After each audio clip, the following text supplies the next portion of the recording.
गेटवेहून एलिफंटाकडे जाणारी बोट उलटली। 80 पैकी 66 जणांना वाचवलं, 3 जणांचा मृत्यू तर 7 ते 8 जण बेपत्ता असल्याची फडणवीसांची माहिती।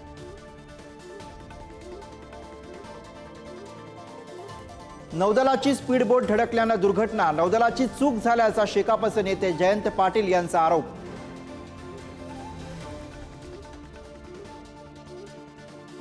आंबेडकरांचं नाव घेणं आता फॅशन, राज्यसभेमध्ये अमित शहांचं विधान। आंबेडकरांचा अपमान केल्याचा काँग्रेसचा आरोप, संसदेच्या पायऱ्यांवरती भाजप विरोधात इंडिया आघाडीचं आंदोलन।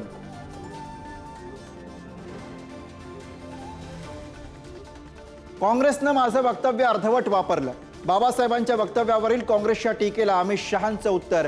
काँग्रेसकडनं वारंवार बाबासाहेबांचा अपमान, शहांचा पलटवार।